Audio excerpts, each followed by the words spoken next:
ദൈവതിരുനാമം മഹത്വപ്പെടട്ടെ.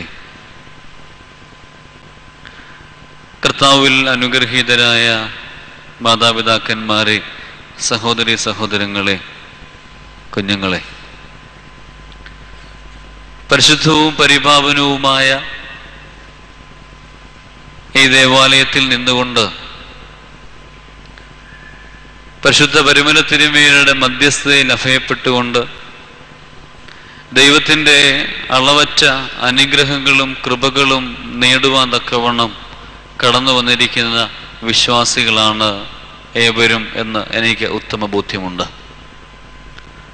അതുകൊണ്ട് മുന്നവേ പരിശുദ്ധനായ പരിമല തിരുമേനിയുടെ മധ്യസ്ഥതയും അനുഗ്രഹവും നിങ്ങളുടെ യാചനകളിൽ പ്രീതിപ്പെട്ട് ദൈവം തമ്പുരാൻ നൽകട്ടെ എന്ന് ആശംസിക്കുകയാണ്, പ്രാർത്ഥിക്കുകയാണ്.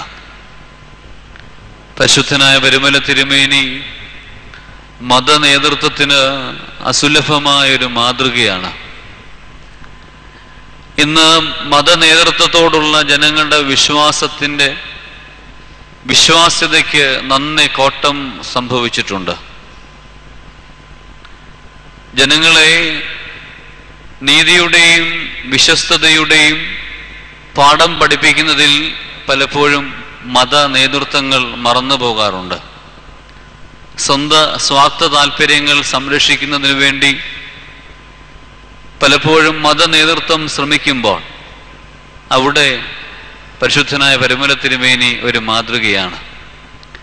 എല്ലാവരെയും സ്നേഹിക്കുവാനും നീതിയുടെയും ബാലപാഠങ്ങൾ പഠിപ്പിക്കുവാനും ഒരു തലമുറയെ വിശ്വാസത്തിൻ്റെ തീഷ്ണതയിലേക്ക് കൊണ്ടുവരുവാനും സാധ്യമായതിനാൽ പരിശുദ്ധനായ പരിമല തിരുമേനി എപ്പോഴും എന്നും മത നേതൃത്വത്തിന് അസുലഭമായ മാതൃകയാണ്. ആടുകളെ അറിഞ്ഞ ഇടയനാണ് പരിശുദ്ധനായ പരിമല തിരുമേനി. ഇന്ന് ആടുകളും ഇടയനും ആയിട്ടുള്ള ദൃശ്യം നമുക്ക് അത്ര സർവ്വസാധാരണമല്ല. എന്നാൽ ആടുകളും ഇടയനും തമ്മിലുള്ള ബന്ധം എല്ലാവർക്കും വളരെ സുപരിചിതമാണ്. ഇന്നേക്ക് 20-ൽ പരം നൂറ്റാണ്ടുകൾക്ക് മുമ്പ് മധ്യപൗരസ്ത്യ ദേശത്തിലെ മനുഷ്യരുടെ ജീവിതം ആടുകളും ഇടയനും പോലെയുള്ള ബന്ധമായിരുന്നു. അന്ന് ഒരു എബ്രായ ഇടയൻ, അദ്ദേഹം ആടുകളെ മേയിച്ചുകൊണ്ടിരുന്ന സമയത്തും അദ്ദേഹം പാടി, യഹോവ എൻ്റെ ഇടയനാകുന്നു. അത് നൂറ്റാണ്ടുകളുടെ അനേക തലമുറകളുടെ സ്വാന്തന മന്ത്രമായിട്ട് മാറി. അതിനുശേഷം കാലങ്ങൾ കഴിഞ്ഞപ്പോൾ ഇസ്രായേലിലെ ഇടയന്മാരെ പറ്റി യെഹെസ്കേൽ പ്രവാചകൻ ഒരു വിമർശനക്കുറിപ്പ് എഴുതുന്നുണ്ട്. ആടുകളെ മേയ്ക്കുന്ന ഇടയന്മാരായ ഇസ്രായേലിലെ ഇടയന്മാർക്ക് അയ്യോ കഷ്ടം, അവർ ആടുകളെ മേയ്ക്കുന്നില്ല. ആടിൻ്റെ രോമം ഉടുക്കുകയും മേധസ് തിന്നുകയും തടിച്ചവയെ അറക്കുകയും ചെയ്യുന്നുണ്ട്, എന്നാൽ ആടിനെ മേയ്ക്കുന്നില്ല. അതിനുശേഷം നൂറ്റാണ്ടുകൾ കഴിഞ്ഞപ്പോൾ അനിഷേധ്യമായ ആധികാരികതയോടുകൂടെ ലോകത്തിൻ്റെ രക്ഷകൻ പറഞ്ഞു, ഞാൻ നല്ല ഇടയനാകുന്നു. നല്ല ഇടയൻ ആടുകൾക്ക് വേണ്ടി തൻ്റെ ജീവനെ കൊടുക്കുന്നു. യേശുക്രിസ്തു എന്ന ശ്രേഷ്ഠ ഇടയനെ ജീവിതത്തിൽ ആവാഹിച്ച പുണ്യാത്മാവാണ് പരിശുദ്ധനായ പരിമല തിരുമേനി. അതുകൊണ്ടാണ് ആ ഇടയന്റെ തലോടലിനായി ആർത്തിയോടുകൂടെ ആടുകളായിരിക്കുന്ന ഞാനും നിങ്ങളുമൊക്കെ ഈ കബറിടത്തിൽ വന്ന് യാചിക്കുന്നത്. യേശുക്രിസ്തു എന്ന ശ്രേഷ്ഠ ഇടയനെ ജീവിതത്തിൽ പൂർണ്ണമായും ആവാഹിച്ച ഇടയൻ.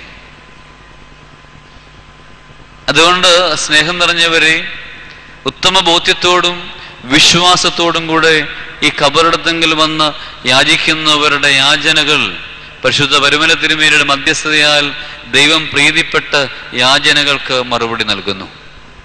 അതിനുവേണ്ടി കടന്നു വന്നിരിക്കുന്ന നിങ്ങൾക്ക് പരിശുദ്ധന്റെ മധ്യസ്ഥത കാവലും കോട്ടയുമായിരിക്കട്ടെ എന്ന് ആമുഖമായി പ്രാർത്ഥിക്കുകയും ആശംസിക്കുകയും ചെയ്യും.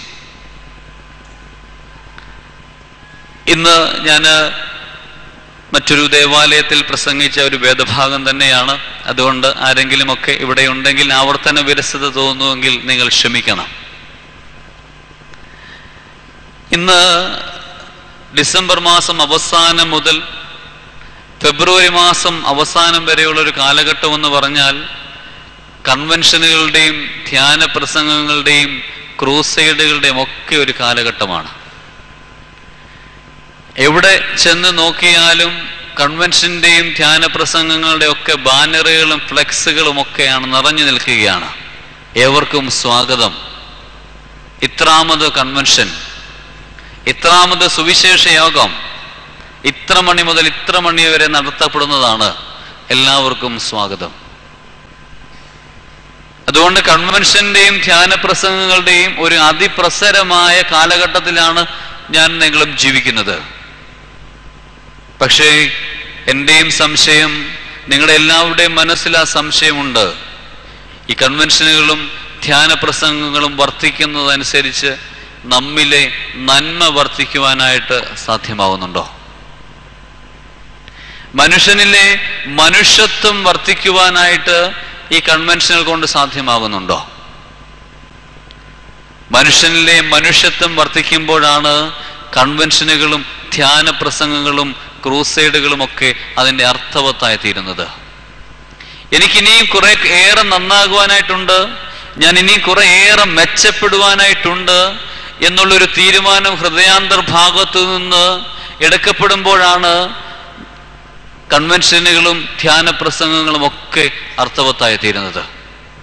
അല്ലാതെ കേവലം ഏകദേശം 1 മണിക്കൂർ 1.25 മണിക്കൂർ കേട്ടുകൊണ്ട് അതിനെ ഹൃദ്യസ്ഥമാക്കാതെ ജീവിതത്തിൽ പരിവർത്തനത്തിൻ്റെ ആത്മാവിനെ വ്യാപരിപ്പിക്കാതെ ഇതിൽ സംബന്ധിക്കുന്നുവെങ്കിൽ നമ്മുടെ കൺവെൻഷനുകളൊക്കെ അർത്ഥമില്ലാതെ ആയിപ്പോവുകയാണ്. അതുകൊണ്ട് ആകയാൽ പ്രിയമുള്ളവരെ, അല്പസമയം തിരുവചനത്തിൽ നാം ചിന്തിക്കുമ്പോൾ, ധ്യാനിക്കുമ്പോൾ നമ്മുടെ ഹൃദയത്തിൽ നിന്ന് നന്മ ഉണ്ടാകുവാൻ, നമ്മുടെ ജീവിതം കുറെ കൂടെ മെച്ചമാകുവാൻ, മനോവിചാരങ്ങളെ കുറെ കൂടെ മാറ്റിയെടുക്കുവാൻ സാധ്യമാകണമേ എന്നുള്ള പ്രാർത്ഥനയോടുകൂടെ ഈ വചന ശുശ്രൂഷയിൽ, ഈ ധ്യാന പ്രസംഗത്തിൽ സംബന്ധിപ്പാനായിട്ട് എല്ലാവർക്കും സാധ്യമാകണമെന്ന് ഓർമ്മിപ്പിക്കുകയാണ്. അല്പസമയം നിങ്ങളുമായി ചിന്ത പങ്കുവയ്ക്കുവാൻ തക്കവണ്ണം തിരഞ്ഞെടുത്തിരിക്കുന്ന വേദഭാഗം 2 ശമൂവേൽ 24 അധ്യായത്തിന്റെ 13 വാക്യം. 2 ശമൂവേൽ 24 അധ്യായത്തിന്റെ 13 വാക്യം.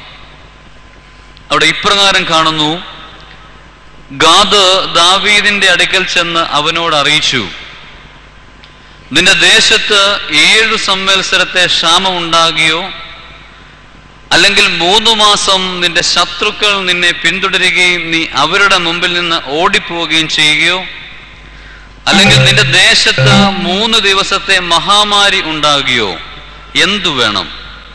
എന്നെ അയച്ചവനോട് ഞാൻ മറുപടി പറയേണ്ടതിന് നീ ആലോചിച്ച് നോക്കുക എന്ന് പറഞ്ഞു. ഒരിക്കൽ കൂടി വായിക്കട്ടെ. 2 ശമൂവേൽ 24 അധ്യായത്തിന്റെ 13 വാക്യം. ഗാദ് ദാവീദിന്റെ അടുക്കൽ ചെന്ന് അവനോട് അറിയിച്ചു, നിന്റെ ദേശത്ത് 7 സംവത്സരത്തെ ക്ഷാമമുണ്ടാകുകയോ അല്ലെങ്കിൽ 3 മാസം നിന്റെ ശത്രുക്കൾ നിന്നെ പിന്തുടരുകയും നീ അവരുടെ മുമ്പിൽ നിന്ന് ഓടിപ്പോവുകയും ചെയ്യുകയോ അല്ലെങ്കിൽ നിന്റെ ദേശത്ത് 3 ദിവസത്തെ മഹാമാരി ഉണ്ടാകുകയോ എന്തു വേണം? എന്നെ അയച്ചവനോട് ഞാൻ മറുപടി പറയേണ്ടതിന് നീ ആലോചിച്ച് നോക്കുക എന്ന് പറഞ്ഞു.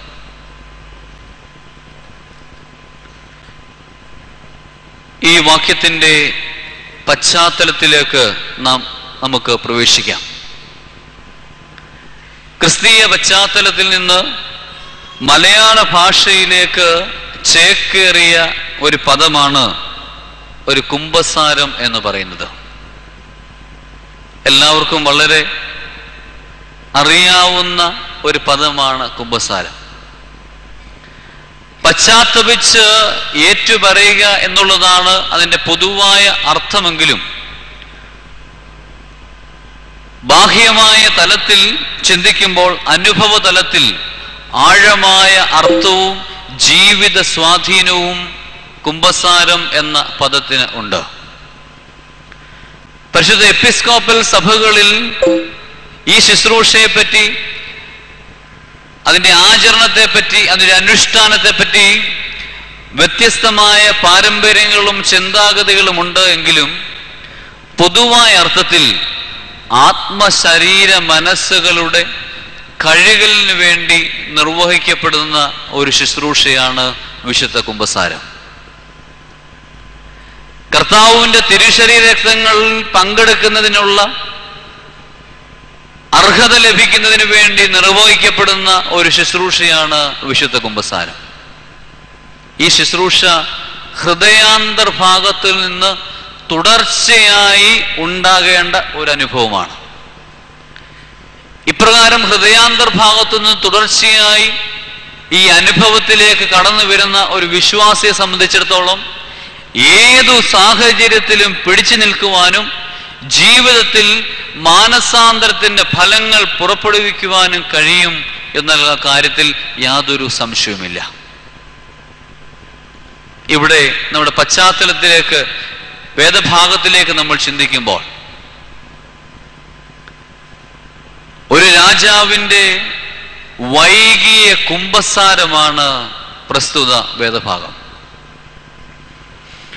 ദൈവത്തിന് അനിഷ്ടമായത് സ്വന്തം മഹിമയ്ക്ക് വേണ്ടി പ്രവർത്തിക്കുകയും വൈകി കുമ്പസാരിച്ച് ദൈവം നടപ്പിലാക്കിയ അല്ലെങ്കിൽ ദൈവം വിധിച്ച പ്രതിവിധി നടപ്പിലാക്കി രക്ഷപ്പെടുകയും ചെയ്ത ഇസ്രായേലിലെ രാജാവായ ദാവീദിന്റെ ജീവിത അനുഭവമാണ് ഈ വാക്യത്തിന്റെ പശ്ചാത്തലം. ദൈവത്തിന് അനിഷ്ടമായത് സ്വന്തം മഹിമയ്ക്ക് വേണ്ടി പ്രവർത്തിക്കുകയും അനിഷ്ടമായത് പ്രവർത്തിച്ചത് മൂലം ദൈവത്തിന്റെ ശിക്ഷ ഏറ്റുവാങ്ങുകയും വൈകി കുമ്പസാരിച്ച് ദൈവം നിർദ്ദേശിച്ച പ്രതിവിധി നടപ്പിലാക്കി രക്ഷപ്പെടുകയും ചെയ്ത ദാവീദിന്റെ അനുഭവം. ഇസ്രായേലിന്റെ രാജാവായി ശൗലിന് ശേഷം ദൈവം നിയോഗിച്ച വ്യക്തിയാണ് ദാവീദ്. ഇശായുടെ 8 മക്കളിൽ അഗണ്യനായ ദാവീദിനെ ഇസ്രായേലിന്റെ രാജാവായി ദൈവം നിയോഗിച്ചു എന്നുള്ളത് നമ്മെ സംബന്ധിച്ചിടത്തോളം മനുഷ്യബുദ്ധിക്ക് അതീതമായൊരു കാര്യമാണ്. കാരണം ഇശായുടെ 8 മക്കളിൽ തന്നെ മറ്റു സഹോദരന്മാരൊക്കെ ശൗലിന്റെ സേനയിലെ അംഗങ്ങളായി തീരത്തക്കവണ്ണം പ്രഗത്ഭനായിരുന്നുവെങ്കിൽ ദാവീദ് കേവലം ഒരു ഇടയ ചെറുക്കനായിരുന്നു. തൻ്റെ അപ്പന്റെ ആടുകളെ മേയ്ക്കുക എന്നുള്ളതായിരുന്നു തൻ്റെ ദൗത്യം. കേവലം ഇടയ ചെറുക്കനായ ദാവീദിനെ ഇസ്രായേലിന്റെ രാജാവായി ദൈവം നിയോഗിച്ചത് മനുഷ്യബുദ്ധിക്ക് അതീതമാണ്. മനുഷ്യബുദ്ധിക്ക് അതീതമായ നിരവധി സംഗതി നമ്മുടെ കൂദാശകളിലും അനുഷ്ഠാനങ്ങളിലും നമ്മുടെ വിശ്വാസത്തിലും ഒക്കെ ഉണ്ട്. അത് ദൈവത്തിന്റെ നിയോഗമാണ്. അപ്രകാരം ദൈവ നിയോഗപ്രകാരമാണ് ഇസ്രായേലിന്റെ രാജാവായി ദാവീദ് അഭിഷിക്തനാകുന്നത്. ദാവീദിന്റെ ഭരണത്തിന് കീഴിൽ ഇസ്രായേൽ എല്ലാ വിധത്തിലും അഭിവൃദ്ധിപ്പെട്ടു. വളരെ പ്രശസ്തനും പ്രതാപവാനുമായി രാജാവ് മാറ്റപ്പെട്ടു. എന്നാൽ പ്രശസ്തനും പ്രതാപവാനുമായ ദാവീദ് ചില സന്ദർഭങ്ങളിൽ സാധാരണക്കാരായ ജനങ്ങളിൽ നിന്നും ദൈവത്തിൽ നിന്നും അകന്നു. സാധാരണക്കാരായ ജനങ്ങളിൽ നിന്നും ദൈവത്തിൽ നിന്നും അകന്നപ്പോൾ ദാവീദിന്റെ മനസ്സിലേക്ക് പൊങ്ങച്ചവും താൻ പോരിമയും പ്രവേശിക്കപ്പെടുകയാണ്. ഇങ്ങനെയുള്ള സന്ദർഭത്തിലാണ് ഇസ്രായേലിനെ തകർക്കുക എന്നുള്ള ലക്ഷ്യവുമായി പിശാചിന്റെ കടന്നുവരവ്. എവിടെ സ്വാർത്ഥതയും ദുർമോഹവും ദുരാഗ്രഹവും ഉണ്ടാകുന്നുവോ അവിടെ അവസരം മുതലെടുക്കുവാനായിട്ട് പിശാച് ശ്രമിക്കും എന്നുള്ള കാര്യം എല്ലാവർക്കും വ്യക്തമാണ്. ദാവീദ് പ്രശസ്തനും പ്രതാപവാനുമായി തീർന്നപ്പോൾ, സാധാരണക്കാരിൽ നിന്ന് അകന്നപ്പോൾ, ദൈവത്തിന് അനിഷ്ടമായത് ചിന്തിച്ചപ്പോൾ കൂടുതൽ ദുരാലോചന പിശാച് ദാവീദിന്റെ മനസ്സിലേക്ക് കടത്തിവിടുകയാണ്. ഇവിടെ ഇതാ നമ്മൾ ചിന്തിക്കുന്ന വാക്യത്തിന്റെ പശ്ചാത്തലം, ദാവീദിന്റെ മനസ്സിലേക്ക് പിശാച് ഒരു ദുരാലോചന കടത്തിവിടുന്നു. ആളുകളെ എണ്ണി തിട്ടപ്പെടുത്തുക, സെൻസസ് എടുക്കുക. പ്രഥമ ദൃഷ്ടിയ ഒരു ഭരണാധികാരിയെ സംബന്ധിച്ചിടത്തോളം തൻ്റെ രാജ്യത്തിലെ അംഗങ്ങളെ എണ്ണി തിട്ടപ്പെടുത്തുക ഭരണക്രമത്തിന്റെ ഒരു ഭാഗമാണ് എന്ന് നമുക്ക് തോന്നാം. പലപ്പോഴും സെൻസസ് പ്രക്രിയയിൽ നമ്മളൊക്കെ ഉൾപ്പെട്ടിട്ടുണ്ട്. ഒരു ഭരണാധികാരിയെ സംബന്ധിച്ചിടത്തോളം തന്നെ ഭരണ നിർവഹണത്തിന്റെ ഒരു ഭാഗമാണ്. എന്നാൽ ഇവിടെ ദാവീദ് സ്വന്തം മഹത്വത്തിന് വേണ്ടിയാണ് ആളുകളെ എണ്ണി തിട്ടപ്പെടുത്തുവാനായിട്ട് തീരുമാനിക്കുന്നത്. ദൈവം തമ്പുരാൻ എല്ലാ കൃപകളും അനുഗ്രഹങ്ങളും കൊടുത്ത് ഇസ്രായേലിന്റെ സിംഹാസനത്തിന്മേൽ കയറി ഇരുത്തിയവനായ ദാവീദ് അവിടെ അപ്പോൾ ആ സന്ദർഭത്തിൽ ആളുകളെ എണ്ണി തിട്ടപ്പെടുത്തേണ്ട യാതൊരു ആവശ്യവുമില്ല, സെൻസസ് എടുക്കേണ്ട ആവശ്യമില്ല. അതുകൊണ്ട് ഈ പദ്ധതി ദൈവത്തിന് അനിഷ്ടമായിരുന്നു. ദാവീദിന്റെ ഉദ്ദേശം ദൈവമഹത്വത്തെക്കാൾ സ്വന്തം മാഹാത്മ്യം കാണിക്കുക എന്നുള്ളത് കൊണ്ട് ആണ് ഈ പദ്ധതിക്ക് ദാവീദ് നിർദ്ദേശിക്കുന്നത് എന്നുള്ളതാണ് ദൈവത്തിന്റെ അനിഷ്ടത്തിന് കാരണമായി തീർന്നത്. ആകയാൽ പ്രിയമുള്ളവരെ, ഈ സെൻസസ് പദ്ധതി നിർവഹിക്കുവാനായിട്ട് കൽപ്പനയിട്ട ദാവീദിന് ഈ ഒരു കൽപ്പന മൂലം തന്റെ ജീവിതത്തിൽ ചില പിഴകൾ, ചില വീഴ്ചകൾ സംഭവിച്ചു. ആ വീഴ്ചകളാണ് നിങ്ങളുമായി പങ്കുവയ്ക്കുവാൻ ഞാൻ ആഗ്രഹിക്കുന്നത്. നമുക്ക് വളരെ പരിചിതമെന്ന് തോന്നാവുന്ന ആശയങ്ങൾ, നാം കേട്ട് തഴമ്പിച്ചിട്ടുള്ള ആശയങ്ങൾ തന്നെ. എന്നിരുന്നാൽ തന്നെയും നമ്മുടെ അനുദിന ജീവിതത്തിലും നാം ശ്രദ്ധാകുലനായി തീർന്നില്ല എങ്കിൽ ഈ വീഴ്ചകളിൽ ഞാനും നിങ്ങളുമൊക്കെ ഉൾപ്പെടുവാൻ സാധ്യതയുണ്ട്. ഒന്നാമതായിട്ട് ദാവീദിന് പറ്റിയ വീഴ്ച, തന്റെ മനസ്സിലേക്ക് പിശാച് കടത്തിവിട്ട ആലോചന ദാവീദ് തിരിച്ചറിഞ്ഞില്ല. ഇസ്രായേലിനെ തകർക്കുക എന്നുള്ള പദ്ധതിയുമായി അല്പം അഹമ്മദിയുടെ നിഴലിൽ നിൽക്കുന്ന ദാവീദിന്റെ മനസ്സിലേക്ക് ഈ ആലോചന പകർന്നു കൊടുത്തത് പിശാചാണ്. ഇതിനെ തിരിച്ചറിയുവാനായിട്ട് ദാവീദിന് സാധ്യമായില്ല. പദ്ധതിയുടെ നടത്തിപ്പിൽ ദൈവ ആലോചന തേടിയില്ലെന്ന് മാത്രമല്ല, ദൈവത്തിന്റെ അംഗീകാരത്തിന് സമർപ്പിച്ചില്ല. നാം ഒന്ന് ചിന്തിക്കുക. പഴം തിന്നാൽ ദൈവത്തെ പോലെയാകും എന്നുള്ള ആലോചന കേട്ട മാത്രയിൽ ഔവ്വ പഴം പറിച്ച് തിന്നു. തന്റെ ഭർത്താവുമായി ഒന്ന് ആലോചിക്കുവാനോ ദൈവത്തിന്റെ അംഗീകാരത്തിന് വേണ്ടി അല്പസമയം ചിലവഴിക്കുവാനോ ഹൗവ തയ്യാറായിരുന്നുവെങ്കിൽ പാപമെന്ന മഹാരോഗം ലോകത്തിൽ ഉരുവാകുകയില്ലായിരുന്നു. ഒരല്പസമയം ദൈവ ആലോചനയ്ക്ക് വേണ്ടി തൻ്റെ സമയമൊന്ന് മാറ്റിവെച്ചിരുന്നുവെങ്കിൽ, യുക്തമെന്ന് തോന്നുന്ന പല തീരുമാനങ്ങളും, നമ്മുടെ മുമ്പിൽ തെളിയുന്ന പല വഴികളുമൊക്കെ നമ്മൾ പലപ്പോഴും തിരഞ്ഞെടുക്കാറുണ്ട്. എന്നാൽ തിരുവചനത്തിന്റെ അടിസ്ഥാനത്തിൽ അത് ദൈവിക ആലോചനയാണോ എന്ന് തിരിച്ചറിയുന്നതിന് വേണ്ടി അല്പസമയം ഞാനും നിങ്ങളും ചെലവാക്കുകയാണെന്നുണ്ടെങ്കിൽ വരാവുന്ന ഒരുപാട് അനർത്ഥങ്ങളിൽ നിന്നും അതിക്രമങ്ങളിൽ നിന്നും വീഴ്ചകളിൽ നിന്നും ഒക്കെ സർവശക്തൻ നമ്മെ സംരക്ഷിക്കും. നമ്മുടെ ജീവിതത്തിന്റെ മുന്നോട്ടുള്ള യാത്രയിൽ നമുക്ക് യുക്തമെന്ന് തോന്നുന്ന പല ധാരണകളും പല തീരുമാനങ്ങളും ഒക്കെ ഞാനും നിങ്ങൾ ഏറ്റെടുക്കാറുണ്ട്. എന്നാൽ അത് ദൈവത്തിന്റെ പദ്ധതിയാണോ എന്ന് ആലോചിക്കുവാനായിട്ട് ഒരല്പസമയം ഞാനും നിങ്ങളും മാറ്റിവെക്കുന്നുണ്ടോ? അങ്ങനെയെങ്കിൽ ഉചിതമായ തീരുമാനങ്ങൾ കൈക്കൊള്ളുവാനായിട്ട് നമുക്ക് പറ്റും. കാരണം ദൈവം നമ്മെ എല്ലാവരെയും സ്നേഹിക്കുകയാണ്. അവിടുന്ന് നമ്മെ എല്ലാവരെയും സ്നേഹിക്കുകയും കരുതുകയും ചെയ്യുന്നു. നമ്മുടെ ഒരു വീഴ്ച ദൈവം തമ്പുരാൻ ആഗ്രഹിക്കുന്നില്ല. അവിടുത്തെ ഹൃദയത്തിൽ നമുക്കും ഒരു സ്ഥാനമുണ്ട്. തന്റെ ഏകജാതനായ പുത്രനെ ലോകത്തിന് നൽകത്തക്കവണ്ണം ദൈവം തമ്പുരാൻ ലോകത്തെ സ്നേഹിക്കുന്നുവെങ്കിൽ നമ്മുടെ ഓരോരുത്തരുടെയും ജീവിതം അമൂല്യമാണ്, വിലമതിക്കാനാവാത്തതാണ്. അവിടുത്തെ സ്നേഹമേറെയാണ്. അതുകൊണ്ട് അല്പസമയം ദൈവവുമായി പങ്കുവയ്ക്കുവാൻ വേണ്ടി നമ്മൾ മാറ്റിവെക്കണം. അവിടുന്ന് ആവശ്യമായ ആലോചനകൾ നമ്മുടെ ഹൃദയത്തിലേക്ക് പകരും. കാരണം അവിടുന്ന് നമ്മെ എല്ലാവരെയും സ്നേഹിക്കുന്നുണ്ട്. അതുകൊണ്ട് ഇവിടെ ഇരിക്കുന്ന ഒരു കുഞ്ഞിൻ്റെയും മനസ്സിലൂടെ ഞാൻ എൻ്റെ ജീവിതയാത്രയിൽ ഏകയാണ് എന്ന് ചിന്തിക്കരുത്. ജീവിതയാത്രയിൽ നിങ്ങൾക്കൊപ്പം സർവശക്തനായ ദൈവം തമ്പുരാനുണ്ട്. അവിടുന്ന് നിങ്ങളുടെ വീഴ്ച ആഗ്രഹിക്കുന്നില്ല. പക്ഷേ ഓരോ നിമിഷം ദൈവവുമായി ആലോചന കഴിക്കുവാനായിട്ടുള്ള ഒരു സാവകാശം മാറ്റിവെക്കണം. പരിശുദ്ധമായ ആരാധനയിലൂടെ ഈ ഒരു ഉറപ്പ് ദൈവം തമ്പുരാൻ നമുക്ക് നൽകുന്നുണ്ട്. ഞാൻ നിങ്ങളുടെ കൂടെ ഉണ്ട്, ദൈവം നമ്മോട് കൂടെ ഉണ്ട്, ഇമ്മാനുവേൽ എന്നുള്ള ഉറപ്പ് നിരവധി സന്ദർഭങ്ങളിൽ നൽകുന്നുണ്ട്. പരിശുദ്ധമായ കുർബാന ആഘോഷിക്കുന്ന അവസരത്തിൽ പറയുന്നുണ്ട്, ലോകത്തെ സൃഷ്ടിച്ച പരിശുദ്ധനായ ഏകപിതാവ് നമ്മോട് കൂടെ. തന്റെ തിരുമേനിയുടെ കർഷാനുഭവത്താൽ ലോകത്തെ രക്ഷിച്ച പുത്രൻ നമ്മോട് കൂടെ.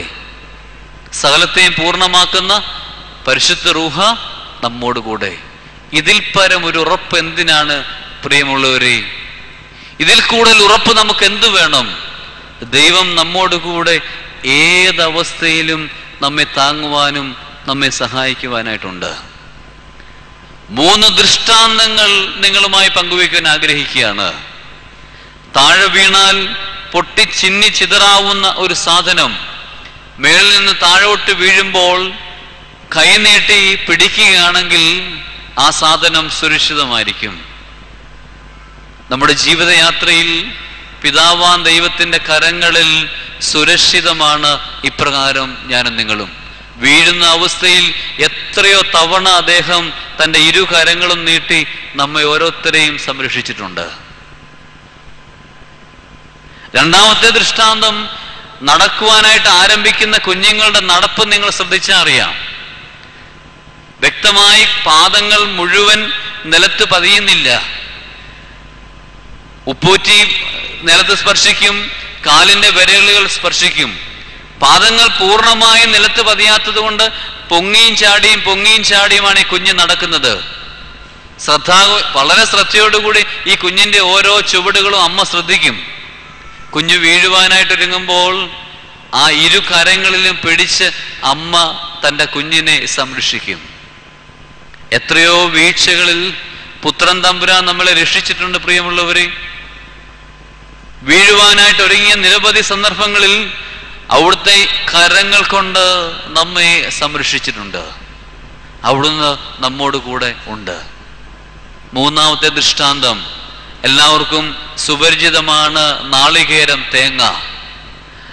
അതിനെ തൊണ്ടുകൊണ്ട് ആവരണം ചെയ്തിട്ടുണ്ട്. നാളികേരത്തിന് ഒരു ഭാഗത്ത് മാത്രമേ തൊണ്ട് ഉള്ളൂ എന്ന അവസ്ഥ നിങ്ങളൊന്ന് ചിന്തിച്ചാട്ട്.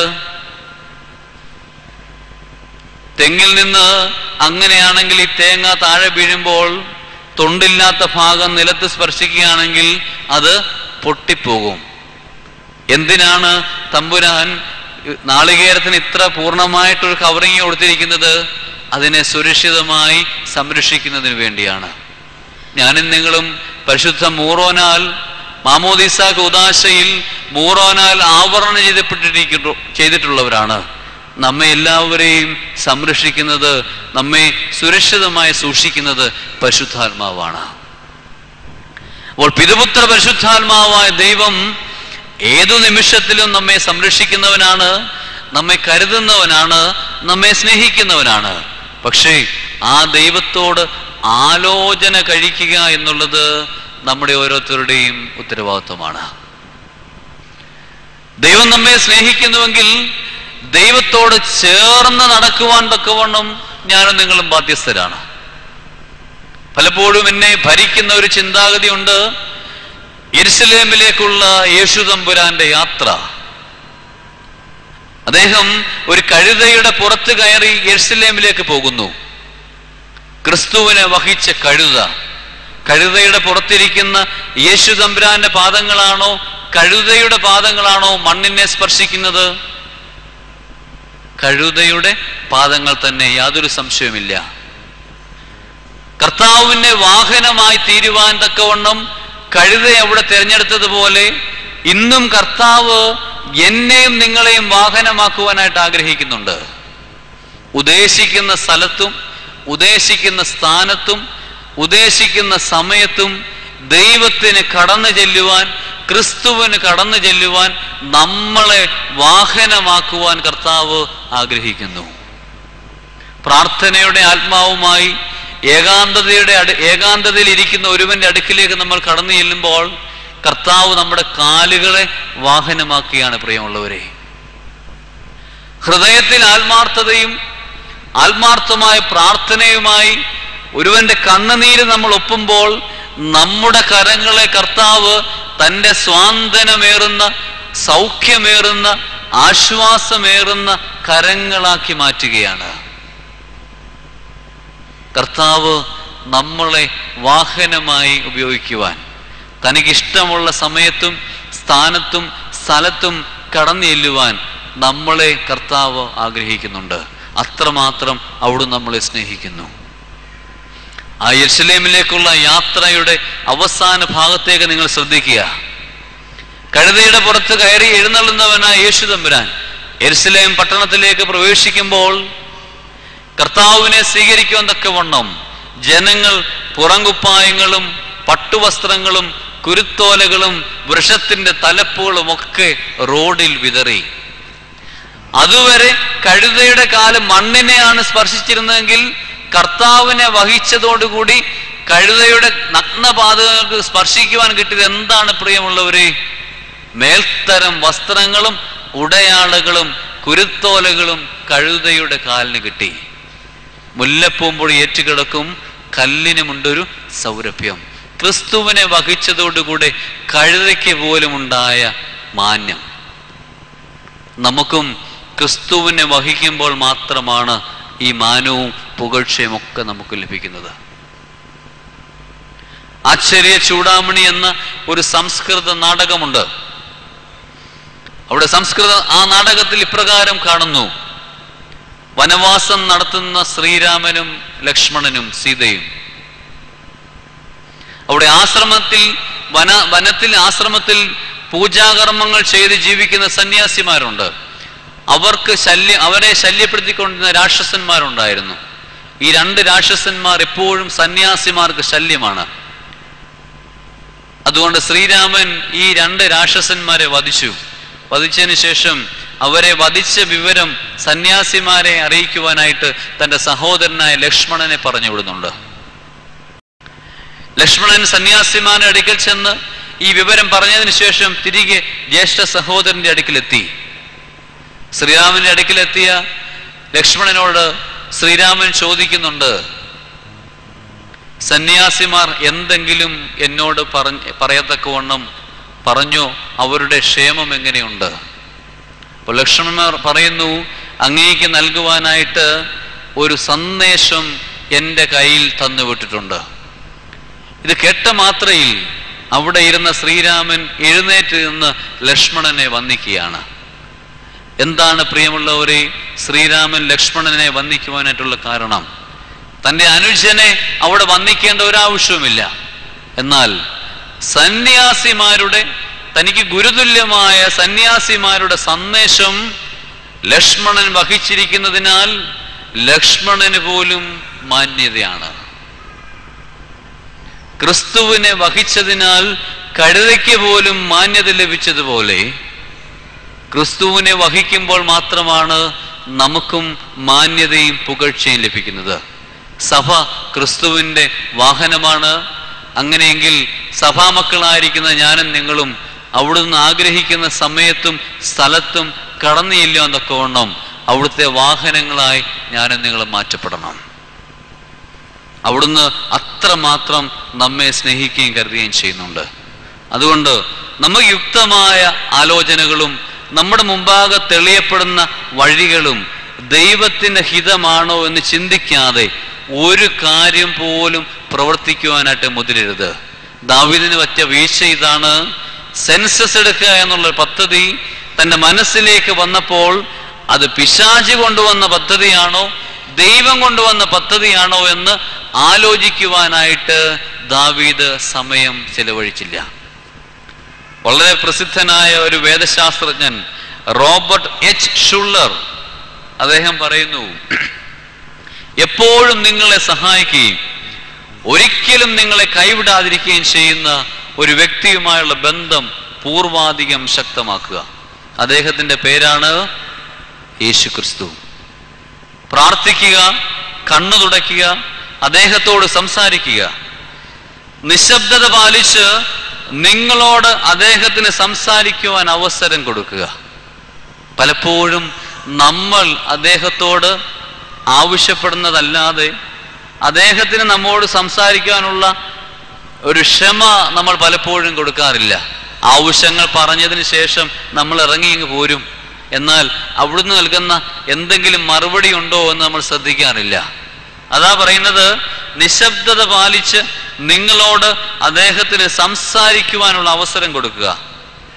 ആത്മാർത്ഥവും ലളിതവുമായ ചോദ്യങ്ങൾ ചോദിക്കുക. ശാന്തമായി ഉത്തരങ്ങൾക്ക് കാത്തിരിക്കുക. നിങ്ങൾക്ക് വേണ്ടി ചെയ്യാൻ ഉദ്ദേശിക്കുന്ന നല്ലതും അത്ഭുതകരവും മഹത്വപൂർണമായ കാര്യങ്ങളുടെ ഒരു ചിത്രം നിങ്ങളുടെ ഭാവനയിൽ രചിക്കുവാൻ അദ്ദേഹത്തിന് അവസരം നൽകുക. നിങ്ങളുടെ ജീവിതത്തിൽ ക്രിസ്തുവിന്റെ ശക്തി പ്രത്യക്ഷമാകും. ഇനിയും നിങ്ങളുടെ മുന്നേറ്റത്തിന് പരിധികളില്ല. എത്രയോ അർത്ഥവത്തായൊരു പ്രസ്താവന. ദൈവവുമായി സമയം ചിലവഴിക്കുവാൻ നമ്മൾ അവസരമുണ്ടാക്കുക. അദ്ദേഹത്തിന്റെ മറുപടി കേൾക്കുവാനായിട്ട് ക്ഷമയോടുകൂടി കാത്തിരിക്കുക. വേണ്ടുന്ന യുക്തമായ ആലോചനകളും തീരുമാനങ്ങളും അദ്ദേഹം നമ്മുടെ ഹൃദയത്തിലേക്ക് പകരും. അതുകൊണ്ട് ജീവിതയാത്രയിൽ എന്ത് തീരുമാനങ്ങൾ എടുക്കുന്നതിന് മുമ്പും ദൈവത്തിന്റെ പദ്ധതിയാണോ എന്ന് ശോധന ചെയ്യുവാനായിട്ട് അവസരം കൊടുക്കുക. രണ്ടാമതായിട്ട് ദാവീദിന് പറ്റിയ മറ്റൊരു വീഴ്ച,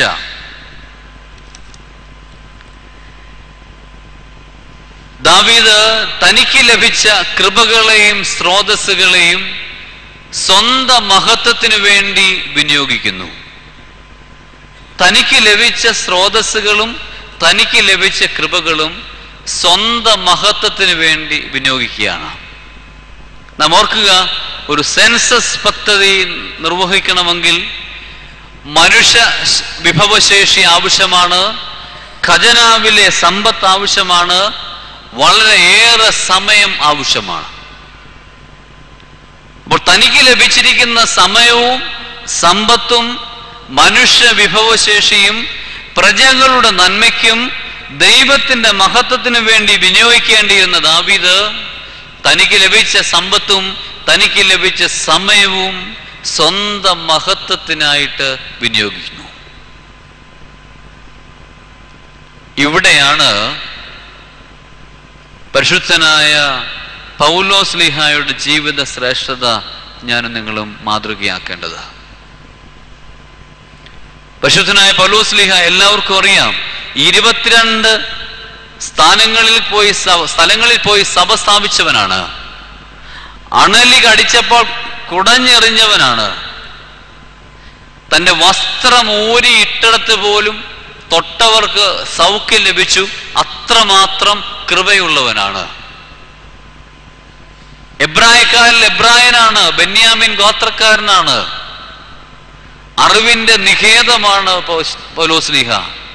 അദ്ദേഹം പറയുകയാണ്, എനിക്ക് ലാഭമായിരിക്കുന്നതൊക്കെയും ക്രിസ്തു നിമിത്തം ഞാൻ ഛേദമെന്നെണ്ണുന്നു. എനിക്ക് ലാഭമായിരിക്കുന്നതൊക്കെയും ക്രിസ്തു നിമിത്തം ഞാൻ ഛേദമെന്ന് എണ്ണുന്നു. തുടർന്ന് അദ്ദേഹം ഗലാത്യർക്കെഴുതിയ ലേഖനം 6-ാം അധ്യായം 14-ാം വാക്യത്തിൽ പറയുന്നുണ്ട്, ഛേദമെന്നെല്ലാം എണ്ണിയാലും അദ്ദേഹം പറയുന്നുണ്ട്, എനിക്കോ കർത്താവായ യേശു മിശിഹായുടെ ക്രൂശിലല്ലാതെ പ്രശംസിപ്പാനിടവരരുത്. തനിക്ക് ലഭിച്ച എല്ലാ ഭൗതികമായ നേട്ടങ്ങളും ക്രിസ്തു നിമിത്തം ഛേദമെന്നെണ്ണുകയും അതേസമയം കർത്താവിന്റെ ക്രൂശിൽ പ്രശംസിക്കുകയും ചെയ്യുന്ന പരിശുദ്ധനായ പൗലോസ്ലീഹയാണ് നമുക്ക് ജീവിത മാതൃക ആകേണ്ടത്. ഇന്ന് ക്രൂശ് കഷ്ടതയുടെ, തീവ്രതയുടെ, വേദനയുടെ പ്രതീകമായിട്ടൊക്കെ ഞാനും നിങ്ങളും ഉപയോഗിക്കാറുണ്ട്. കുരിശ് കാണുമ്പോൾ കുരിശ് വരയ്ക്കാറുണ്ട്, കുരിശിനെ അണിയാറുണ്ട്, സ്ലീബായുടെ അടയാളത്തിന് കീഴിൽ സുരക്ഷിതമായി ഇരിക്കുവാനായിട്ട് നമ്മൾ ആഗ്രഹിക്കാറുണ്ട്. പക്ഷേ കുരിശിനെ ഏറ്റെടുക്കുവാനായിട്ട് പലപ്പോഴും ഞാനും നിങ്ങളും തയ്യാറാകുന്നില്ല. ഒഴിവാക്കാവുന്ന ഒന്നിനെ മറ്റൊരാൾക്ക് വേണ്ടി നമ്മൾ ഏറ്റെടുക്കുമ്പോഴാണ് അത് കുരിശായിത്തീരുന്നത്. നമ്മുടെയൊക്കെ ജീവിതത്തിൽ ഉണ്ടാകുന്ന ഭാരങ്ങളും കഷ്ടതകളും പ്രയാസങ്ങളെയും കുരിശായിട്ട് വിലയിരുത്തുന്നവരുണ്ട്. മണ്ടത്തരമെന്ന് മാത്രമേ പറയുവാനായിട്ടുള്ളൂ. അവനവന്റെ ജീവിതത്തിൽ ഉണ്ടാകുന്ന കഷ്ടതയോ രോഗങ്ങളോ വേദനകളോ അല്ല പ്രിയമുള്ളവരെ കുരിശ്. മറ്റൊരാൾക്ക് വേണ്ടി നാം കഷ്ടത അനുഭവിക്കുമ്പോൾ, മറ്റൊരാൾക്ക് വേണ്ടി നമ്മൾ സമയം ചിലവഴിക്കുമ്പോൾ, മറ്റൊരാൾക്ക് വേണ്ടി നമ്മൾ ഭാരപ്പെടുമ്പോഴാണ് കർത്താവിന്റെ കുരിശിനെ നമ്മൾ വഹിക്കുന്നത്. കുരിശ് വേദനയുടെ ഒരു പ്രതീകമാണ്. ജീവന്റെയും മരണത്തിന്റെയും പോരാട്ടം കുരിശിൽ നമുക്ക് കാണുവാനായിട്ട് പറ്റും. നെടുകയുള്ള മരക്കഷ്ണം ജീവനെ സൂചിപ്പിക്കുന്നു, കുറുകയുള്ള മരക്കഷ്ണം മരണത്തെ സൂചിപ്പിക്കുന്നു. നെടുകയും കുറുകയുമുള്ള രണ്ട് മരക്കഷ്ണമാവുന്നല്ലോ കുരിശ്. അപ്പോൾ ജീവനും മരണവും തമ്മിലുള്ള പോരാട്ടവും അതിൻ്റെ വേദനയുമാണ് ക്രൂശിൽ. പൗലോസ്ലിയെ സംബന്ധിച്ചിടത്തോളം മറ്റൊന്നിലും അദ്ദേഹത്തിന്റെ പ്രശംസയില്ല. അദ്ദേഹത്തിന്റെ പ്രശംസ കർത്താവിന്റെ ക്രൂശിൽ മാത്രമാണ്. ഒരു റഷ്യൻ കഥയുണ്ട്. ഒരു സന്യാസിയുടെ അടുക്കൽ മാനസാന്തരപ്പെട്ട രണ്ട് കള്ളന്മാർ. ഈ രണ്ട് കള്ളന്മാരോട് സന്യാസി ഒരു പ്രായച്ചിത്തം പറയുകയാണ്. നിങ്ങൾ രണ്ട് മരക്കുരിശുമേന്തി ഒരു മരുഭൂമി കടന്ന് മരുഭൂമിക്ക് അപ്പുറയുള്ള ജനനിബിഡമായ സ്ഥലത്ത് നിങ്ങൾ നല്ല ജീവിതം നയിക്കണം. നിങ്ങളൊരു മരക്കുരിശുമേന്തി മരുഭൂമി കടന്ന് മരുഭൂമിക്ക് അപ്പുറമുള്ള ജനനിബിഡമായ സ്ഥലത്ത് നല്ല ജീവിതം നയിക്കണം. പശ്ചാത്തപിച്ച ഈ കള്ളന്മാർ സന്യാസിയുടെ ഈ നിർദ്ദേശം പ്രായച്ചിത്തം ശിരസ വഹിച്ചുകൊണ്ട് രണ്ടുപേരും ഓരോ വലിയ മരക്കുരിശുമേന്തി മരുഭൂമിയിലൂടെ യാത്ര ചെയ്യുകയാണ്. മരക്കുരിശ് ഏന്തി മരുഭൂമിയിലൂടെ യാത്ര ചെയ്യുമ്പോൾ ഉണ്ടാവുന്ന പ്രയാസം എല്ലാവർക്കും അറിയാം. മരുഭൂമി ഉഷ്ണത്തിന്റെ പ്രതീകമാണ്, വരൾച്ചയുടെ പ്രതീകമാണ്. ഓരോ ദിവസവും യാത്ര ചെയ്യുന്തോറും കുരിശിന്റെ ഭാരം ഏറുന്നതായിട്ട് രണ്ടുപേർക്ക് തോന്നുകയാണ്. കുരിശിന്റെ ഭാരം ലഘൂകരിക്കുവാനായിട്ട് എന്തെങ്കിലും മാർഗമുണ്ടോ എന്ന് ഇവർ ആലോചിച്ചു. ഒരാൾക്കൊരു ആശയം കിട്ടി, ഈ കുരിശിന്റെ നീളം അല്പം കുറച്ചേക്കാം, അപ്പം കുറച്ച് ഭാരം പോകുമല്ലോ. അദ്ദേഹം ഒരു വലിയൊരു ഇരുമ്പെടുത്ത് ആ കുരിശിന്റെ നീളം വെട്ടിക്കുറച്ചു. മറ്റേയാളും ബുദ്ധിമാനായിരുന്നു. കുരിശിന്റെ ഭാരം കുറയ്ക്കുവാനായിട്ട് അദ്ദേഹം ചെയ്തത് നീളം കുറച്ചില്ല, അതിൻ്റെ രണ്ട് കഷ്ണത്തിൻ്റെയും വീതി അദ്ദേഹം കുറച്ചു. അന്നേരവും കുരിശിന്റെ ഭാരം കുറഞ്ഞു. ഭാരം കുറഞ്ഞ കുരിശുമായി രണ്ടുപേരും യാത്ര തുടരുകയാണ്. ജനനിബിഡമായ സ്ഥലം എത്താറായി.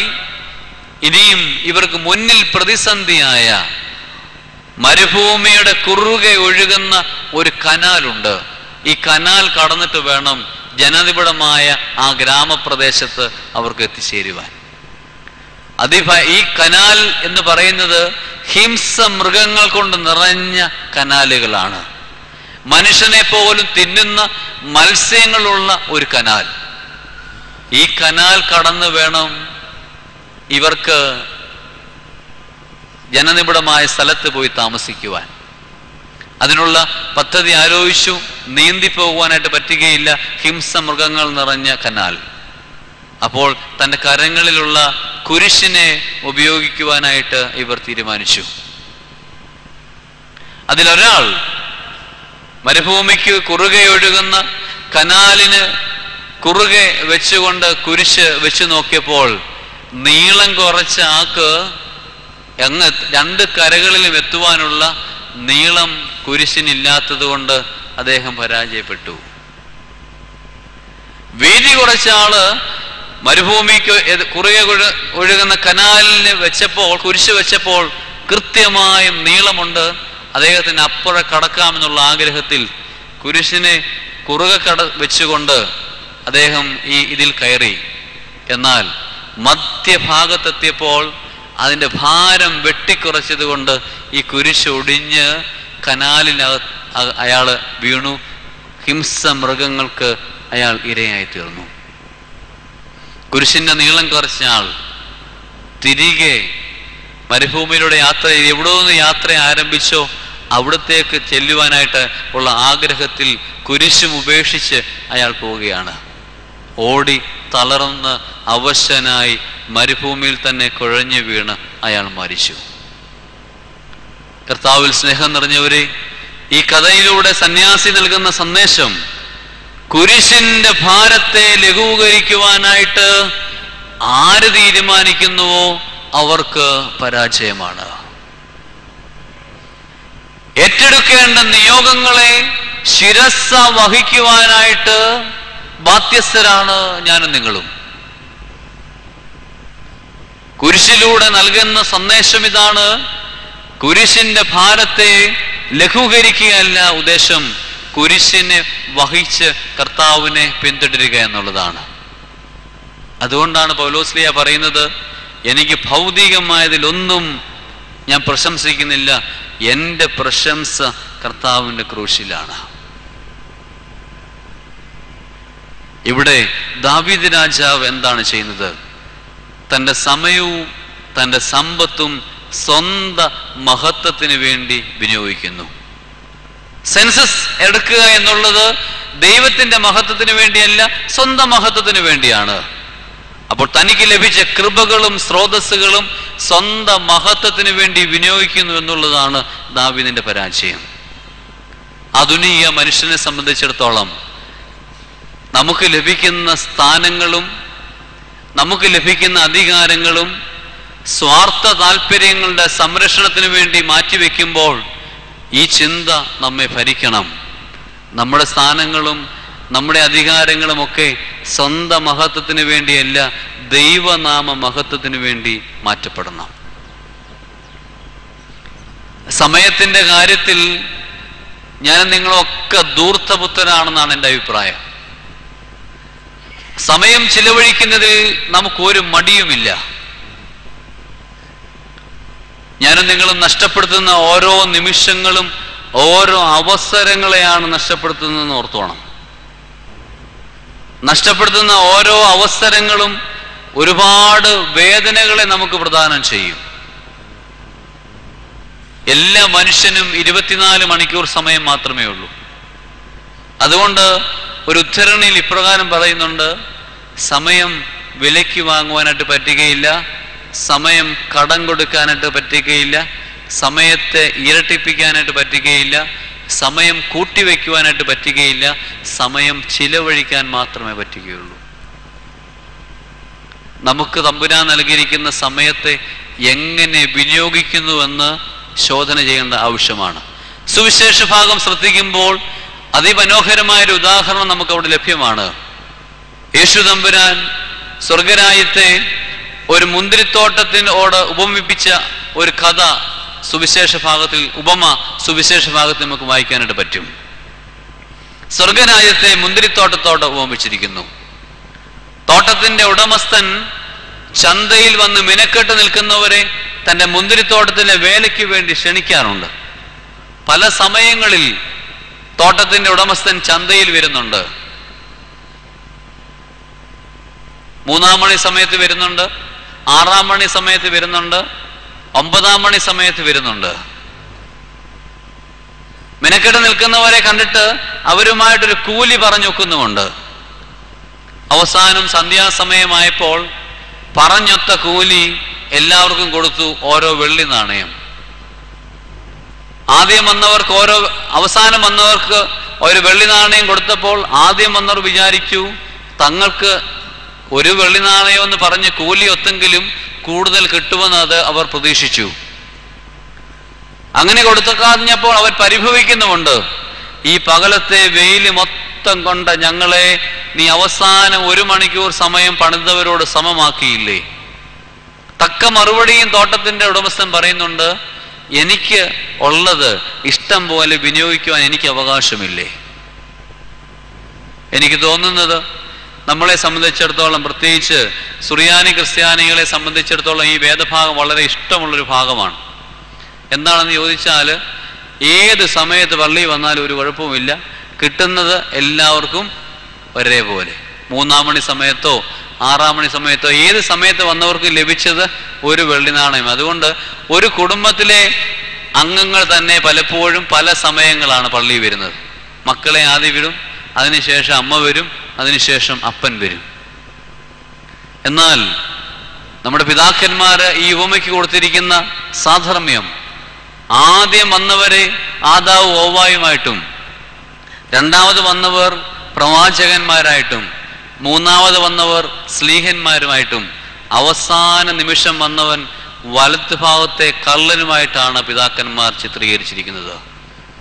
ഇവർക്കെല്ലാവർക്കും ലഭിച്ച കൂലിയും ഒന്നാണ്, ഒരു വെള്ളി നാണയം. അതായത് ഇവർക്ക് ഈ സ്ലീഹന്മാർക്കും ആദാവിനും ഹവ്വായിക്കും ഒക്കെ അവസാനം വന്ന വലത്ത് ഭാഗത്തെ കള്ളനുമൊക്കെ ലഭിച്ച കൂലി ഒന്നാണ്, പറുദീസ. തനിക്ക് ലഭിച്ച അവസാന നിമിഷത്തെ കൃത്യമായി വിനിയോഗിച്ചതോടുകൂടെ വലത്ത് ഭാഗത്തെ കള്ളൻ അതിന് പറുദീസായ്ക്ക് അർഹനായി. നമുക്ക് ലഭിക്കുന്ന സാധ്യതകളും അവസരങ്ങളും എങ്ങനെ വിനിയോഗിക്കുന്നുവെന്ന് സ്വയം ചിന്തിക്കണം. ഇതിനോട് ചേർന്ന് ഒരു ലുപ്തന്റെ കഥയും ഓർത്തു പോവുകയാണ്. ലുപ്തൻ എന്ന വാക്കിന്റെ അർത്ഥം നിങ്ങൾക്ക് എല്ലാവർക്കും അറിയാം. ലുപ്തൻ എന്ന് പറഞ്ഞാൽ പിശുക്കനാണ്, അതേസമയം ധാരാളം പണം അദ്ദേഹത്തിനുണ്ട്. ഒരു ദിവസം മരണത്തിന്റെ ദൂതൻ ഇദ്ദേഹത്തെ കൊണ്ടുപോകാനായിട്ട് വരികയാണ്. ആദ്യം വാദിച്ചു മരണത്തിന്റെ ദൂതനോട്, ഞാനിപ്പം വരികയില്ല. അവസാനം ഇദ്ദേഹം കേഴുവാനായിട്ട് തുടങ്ങി, എന്നെ ഇപ്പം കൊണ്ടുപോകരുത്, എനിക്ക് കുറെ കൂടെ ഒക്കെ കാര്യങ്ങൾ ചെയ്തു തീർക്കാനുണ്ട്. മക്കളുടെ പേരിലേക്കുള്ള ഷെയറൊക്കെ മാറ്റണം, അക്കൗണ്ടൊക്കെ അവരുടെ പേര് മാറ്റി കൊടുക്കണം. അതുകൊണ്ട് ചില കാര്യങ്ങളൊക്കെ ചെയ്തു തീർക്കുന്നതിന് വേണ്ടി ഇപ്പോഴെന്നെ കൊണ്ടുപോകരുത്. മരണത്തിന്റെ ദൂതൻ വന്നാലത്തെ അവസ്ഥ നിങ്ങൾക്കറിയാം. അദ്ദേഹം കരത്തിൽ കയറി പിടിച്ചു ലുപ്തന്റെ. അപ്പോൾ അദ്ദേഹം കേഴുവാനായിട്ട് തുടങ്ങി, 3 ദിവസത്തെ സാവകാശമെങ്കിലും എനിക്ക് തരണം. കുറച്ച് ദിവസം ചോദിച്ചു, അവസാനം 3 ദിവസത്തെ സാവകാശം തരണം. 3 ദിവസം സാവകാശം എനിക്ക് തന്നാൽ ഞാൻ വളരെ സമ്പന്നനാണ്, എൻ്റെ സമ്പത്തിന്റെ പകുതി ഞാൻ തന്നേക്കാം. ഒരോഫറും കൊടുത്തു. വാഗ്ദാനം നിരാകരിക്കപ്പെട്ടു. ലുബ്ധന്റെ കയ്യിൽ മരണദൂതൻ കടന്നു പിടിച്ചു. അപ്പോൾ അദ്ദേഹം കാലെ പിടിച്ചു കേണു, എനിക്കിനി 1 ദിവസമെങ്കിലും തരണം. 3 ദിവസം വേണ്ട, 1 ദിവസമെങ്കിലും തരണം. ആ 1 ദിവസം എനിക്ക് തന്നാൽ ഓഫർ കൂട്ടി ഞാൻ എൻ്റെ സമ്പാദ്യം മുഴുവൻ തന്നേക്കാം. കേണപേക്ഷിച്ചിട്ടും മരണദൂതൻ വന്നാൽ കൊണ്ടുപോകാതെ പിൻവാങ്ങുകയില്ല. അദ്ദേഹം യാതൊരു ദാക്ഷിണ്യവും കൂടാതെ കൊണ്ടുപോകാനായിട്ടൊരുങ്ങി. അന്നേരം ലുബ്ധൻ പറഞ്ഞു, ദയവ് ചെയ്ത് എനിക്കൊരു ഒരു ഒരു ഒരു കുറിപ്പെഴുതുവാനായിട്ടെങ്കിലും സാവകാശം തരണം. ഇപ്രാവശ്യം മരണദൂതന്റെ മനസ്സലിഞ്ഞു. ഒരു വരി എഴുതുവാൻ മാത്രം സമയം മരണദൂതൻ സമ്മതിച്ചു. ഇദ്ദേഹം ഒരു പേപ്പറെടുത്ത് എഴുതി, പ്രിയ സഹോദരന്മാരെ, എൻ്റെ സമ്പത്ത് മുഴുവൻ കൊടുത്തിട്ടും ഒരിറ്റു സമയം വാങ്ങുവാനായിട്ട് എനിക്ക് സാധിച്ചില്ല. എൻ്റെ സമ്പത്ത് മുഴുവൻ ഞാൻ കൊടുത്തിട്ടും ഒരിറ്റു സമയം ഞാൻ വാങ്ങുവാനായിട്ട് എനിക്ക് സാധിച്ചില്ല. ഇതാണ് ഞാൻ പറഞ്ഞത്. ഞാനും നിങ്ങളുമൊക്കെ സമയത്തിൻ്റെ കാര്യത്തിൽ, നേരം കൊല്ലലിൻ്റെ കാര്യത്തിൽ വളരെ ധൂർത്തപുത്രനാണ്. മുറ്റത്ത് വിരിഞ്ഞു നിൽക്കുന്ന 4 മണിപ്പൂവെന്ന് നിങ്ങൾ ആലോചിച്ച് നോക്കുക, അല്ലെങ്കിൽ 10 മണിപ്പൂവെന്ന് ആലോചിച്ച് നോക്കുക. അതിൻ്റെ ആയുസ് എത്ര നേരമുണ്ട്? ക്ഷണ നേരത്തേക്കേ ഉള്ളൂ, അല്ലേ? പക്ഷെ അത് വിരിഞ്ഞു നിൽക്കുമ്പം മുറ്റത്തിന് എത്രമാത്രം സൗന്ദര്യം കൊടുക്കാറുണ്ട്, എത്ര സുഗന്ധം നൽകാറുണ്ട്. ഞാനും നിങ്ങളുമൊക്കെ വിരിഞ്ഞു നിൽക്കുവാൻ തുടങ്ങിയിട്ട് വർഷങ്ങളായി. പക്ഷേ നമ്മിൽ നിന്ന് പുറത്തേക്ക് വമിക്കുന്നത് സുഗന്ധമാണോ ദുർഗന്ധമാണോ? അതുകൊണ്ട് സ്വയം വിലയിരുത്തുക. നമുക്ക് ലഭിച്ചിരിക്കുന്ന സമയവും സമ്പത്തും സ്ഥാനമാനങ്ങളും സ്വന്തം മഹത്വത്തിന് വേണ്ടിയാകുന്നുവെങ്കിൽ അത് ദൈവസന്നിധിയിൽ അംഗീകാരമല്ല. നമുക്ക് ലഭിച്ചിരിക്കുന്ന സമയവും സമ്പത്തും അധികാരങ്ങളും സ്ഥാനമാനങ്ങളും ഒക്കെ സുഹൃത മൂല്യങ്ങളെ ഉളവാക്കുവാൻ വേണ്ടി ഉപയുക്തമാകണം. അത് ദൈവനാമ മഹത്വത്തിന് ഉപയുക്തമാകണം.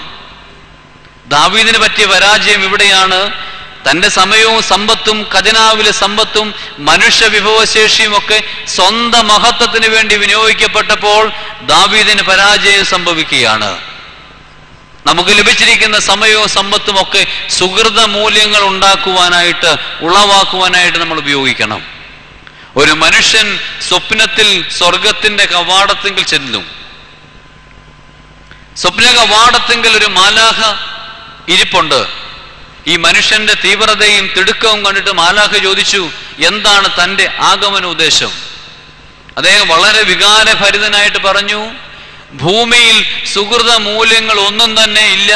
സുഹൃത മൂല്യങ്ങൾക്ക് കടുത്ത ദാരിദ്ര്യമാണ്. അതുകൊണ്ട് സുഹൃത മൂല്യങ്ങൾ തേടിയാണ് ഞാൻ സ്വർഗ കവാടത്തിൽ വന്നിരിക്കുന്നത്. ഇത് കേട്ടപ്പോൾ മാലാഖ ഒന്ന് പുഞ്ചിരിച്ചു.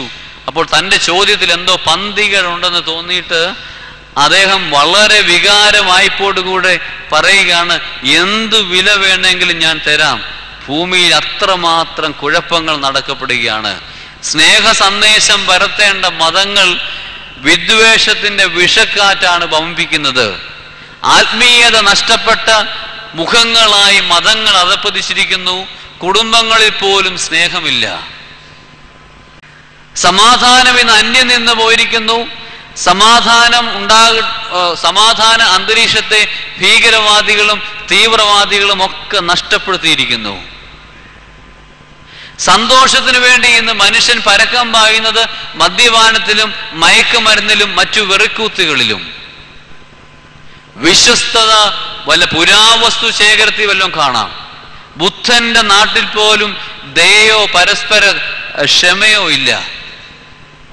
ആത്മനിയന്ത്രണം അഥവാ ഇന്ദ്രിയ ജയം പുരോഹിതന്മാരുടെ പ്രസംഗങ്ങളിൽ മാത്രം, പ്രവൃത്തിയിലില്ല. അതുകൊണ്ട് നഷ്ടപ്പെട്ട സുഹൃത മൂല്യങ്ങൾ, സ്നേഹം, സന്തോഷം, സമാധാനം, ക്ഷമ, ഇതൊക്കെ തേടിയാണ് ഞാൻ ഈ സ്വർഗത്തിലെത്തിയിരിക്കുന്നതെന്ന് പറഞ്ഞു. ഈ മനുഷ്യന്റെ തീവ്രതയും തിടുക്കവും ഒക്കെ കണ്ടപ്പോൾ മാലാഖ വളരെ ശാന്തനായി ഈ മനുഷ്യനോട് പറയുകയാണ്, കുഞ്ഞേ, നിങ്ങൾ പറഞ്ഞ ഈ മൂല്യങ്ങൾ ഒന്നും ഇവിടെ കിട്ടത്തില്ല.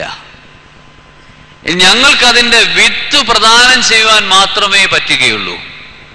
ഞങ്ങൾ പ്രദാനം ചെയ്യുന്ന വിത്തിൽ നിന്ന് മൂല്യങ്ങൾ ഉണ്ടാക്കുക എന്നുള്ളത് മനുഷ്യരുടെ കടമയാണ്. ഇത് കേട്ടപ്പോൾ ഇദ്ദേഹത്തിന് അല്പം വിദ്വേഷം തോന്നിയെങ്കിലും ശാന്തമായി അദ്ദേഹം ചിന്തിച്ചപ്പോൾ വളരെ അർത്ഥവത്തായിട്ട് തോന്നി. ദൈവം എന്നെയും നിങ്ങളെയും ഒക്കെ സൃഷ്ടിച്ചിരിക്കുന്നത് തൻ്റെ ആത്മാവിനെ നമ്മിലേക്ക് പകർന്നുകൊണ്ടാണ്.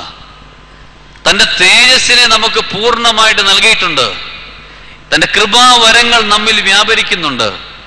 നമ്മിൽ വ്യാപരിച്ചിരിക്കുന്ന കൃപാവരങ്ങളും ദൈവത്തിൻ്റെ ആത്മാവിനെ കൊണ്ട് ഉപയുക്തമാക്കി സുഹൃത മൂല്യങ്ങൾ ഉളവാക്കാനുള്ളത് നമ്മുടെ കടമയാണ്. സുഹൃത മൂല്യങ്ങൾ ഉണ്ടാകട്ടെ എന്ന് പറഞ്ഞ് കയ്യും കെട്ടിയിരുന്നാൽ സുഹൃത മൂല്യങ്ങൾ ഉളവാകുകയില്ല. അതുകൊണ്ടാണ് പാടുന്നത്, സ്നേഹത്തിലൂടെ എല്ലാം ചെയ്യണം, സ്നേഹത്തിലൂടെ എല്ലാം കാണണം. സ്നേഹമുണ്ടാകട്ടെ എന്ന് പറഞ്ഞ് കൈകെട്ടിയിരുന്നാൽ സ്നേഹമുണ്ടാകത്തില്ല. സ്നേഹത്തിലൂടെ കാണണം, സ്നേഹത്തിലൂടെ ചെയ്യണം. സമാധാനം ഉണ്ടാക്കുന്നവർ ഭാഗ്യവാന്മാർ എന്നാണ് കർത്താവ് പറഞ്ഞിരിക്കുന്നത്. സമാധാനം ഉണ്ടാകട്ടെ എന്നല്ല പറഞ്ഞത്, സമാധാനം ഉണ്ടാക്കുന്നവർ ഭാഗ്യവാന്മാർ. ആത്മനിയന്ത്രണം നേടണമെങ്കിൽ പ്രാർത്ഥിച്ചുകൊണ്ടിരുന്നാൽ മാത്രം ആത്മനിയന്ത്രണം നേടിയ കിട്ടത്തില്ല. പഞ്ചേന്ദ്രിയങ്ങളെ നിയന്ത്രിച്ചുകൊണ്ട് അതിനുവേണ്ടി പരിശ്രമിക്കുമ്പോൾ മാത്രമേ ആത്മനിയന്ത്രണം അഥവാ ഇന്ദ്രിയ ജയം നേടിയെടുക്കാനായിട്ട് പറ്റുകയുള്ളൂ. 6 നിലകളുള്ള ഒരു സൗധത്തിന്റെ മണ്ടയിലേക്ക് ലിഫ്റ്റിൽ കയറിയാൽ നമുക്ക് സുരക്ഷിതമായി അങ്ങ് ചെല്ലാം. അതേപോലെ സുഹൃത മൂല്യങ്ങൾ ഉളവാകട്ടെ എന്ന് ആഗ്രഹിച്ചിരുന്നാൽ, പ്രാർത്ഥിച്ചിരുന്നാൽ മാത്രം പോരാ, അത് പ്രയത്നത്തിലൂടെയാണ് ഉണ്ടാകുന്നത്.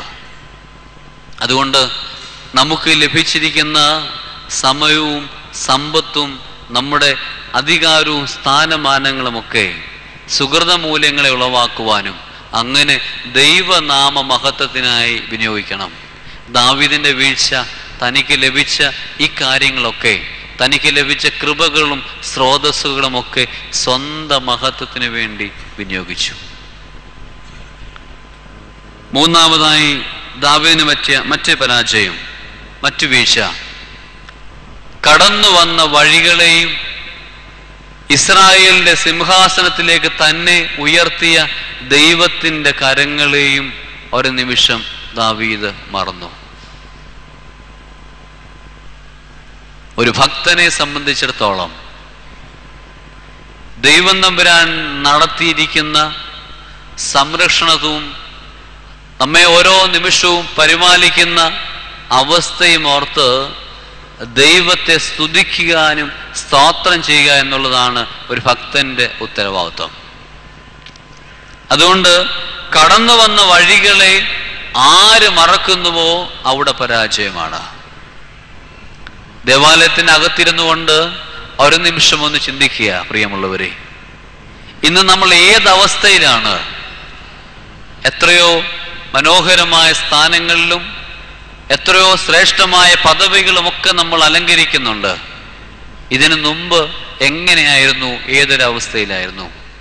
ആ അവസ്ഥയിലൊക്കെ ദൈവം തമ്പുരാൻ നമ്മെ സുരക്ഷിതമായി സംരക്ഷിച്ച് ഇത്ര ശ്രേഷ്ഠമായ അവസ്ഥയെ കൊണ്ട് നിർത്തിച്ചില്ലേ?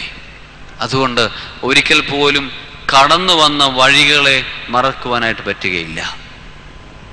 ദൈവം നൽകുന്ന ഉപകാരങ്ങളെ നന്ദി ചൊല്ലി തീർക്കുവാൻ വേണ്ടി ഉപയോഗിക്കണം തമ്പുരാൻ നമുക്ക് നൽകിയിട്ടുള്ള ആയുസ്. ലൂക്കോസിന്റെ സുവിശേഷം 17-ാം അധ്യായം 17-ാം വാക്യത്തിൽ നമ്മൾ ഇപ്രകാരം കാണുന്നുണ്ട്.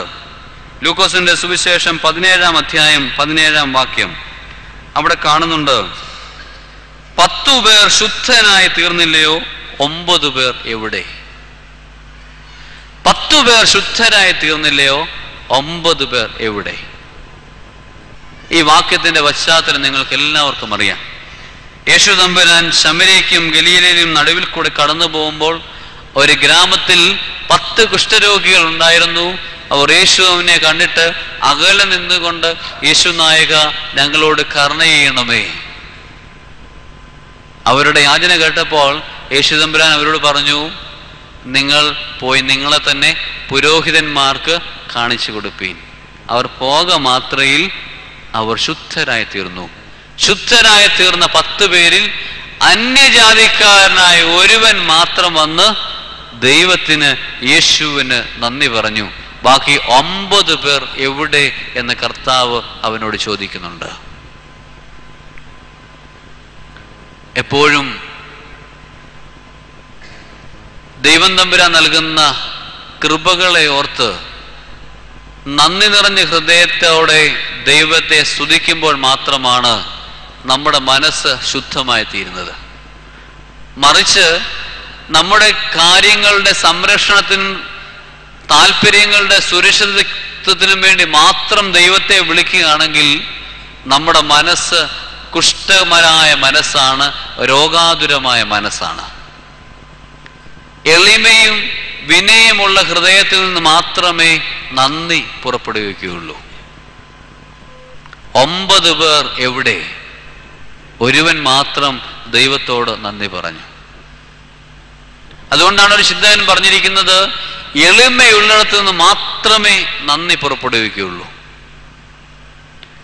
ഒരുപക്ഷെ ഇരുകാലികളെക്കാട്ടിലും കൂടുതൽ ദൈവത്തിന് അല്ലെങ്കിൽ നന്ദിയുള്ളവര് നാൽക്കാലികളാണ് എന്ന് തെളിയിക്കുന്ന ഒരു സംഭവം ജപ്പാനിൽ നടക്കപ്പെടുകയുണ്ടായി. നമ്മളെക്കാളിലൊക്കെ നന്ദിയുള്ളവരാണ് നാൽക്കാലികൾ. അവിടെ ജപ്പാനിൽ ഷിബുയ എന്ന് പറയുന്ന ഒരു റെയിൽവേ സ്റ്റേഷനുണ്ട്.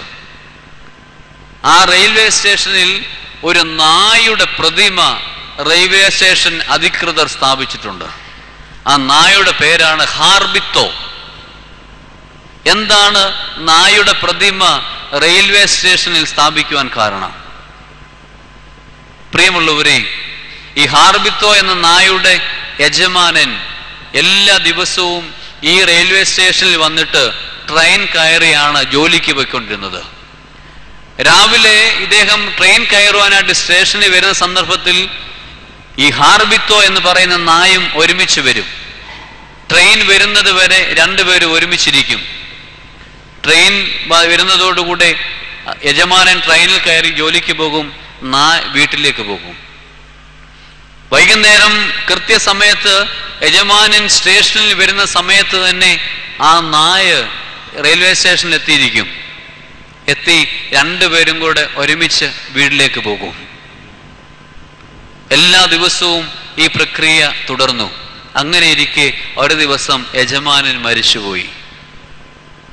യജമാനന്റെ മരണത്തെ ഉൾക്കൊള്ളുവാനായിട്ട് നായ്ക്ക് സാധിച്ചില്ല.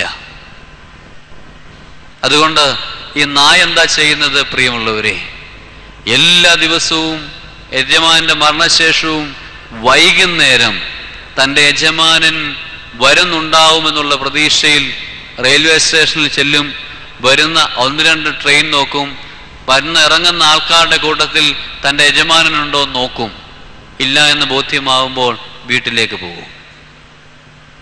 യജമാനന്റെ മരണത്തിന് ശേഷം 9 വർഷം കഴിഞ്ഞിട്ടാണ് ഈ നായും ചത്തുപോകുന്നത്.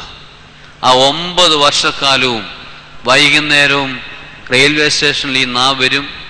ഇറങ്ങുന്ന ട്രെയിനിൻ്റെ അകത്ത് യജമാനനുണ്ടോ നോക്കും, തിരികെ വീട്ടിലേക്ക് പോകും.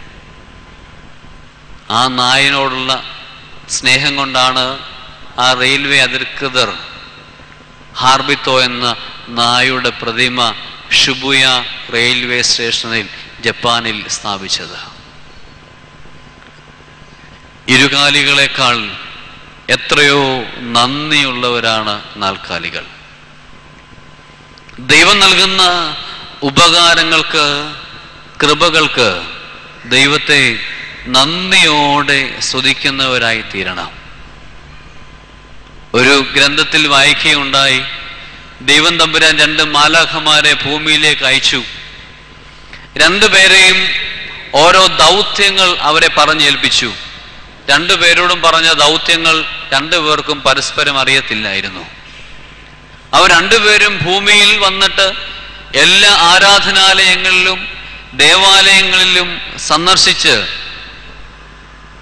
പ്രാർത്ഥന ഏറ്റുവാങ്ങണമെന്നുള്ളതായിരുന്നു അവരുടെ ചുമതല.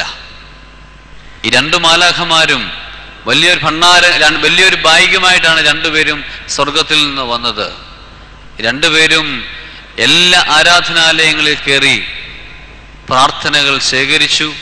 2 പേരും തിരികെ പോവുകയാണ്.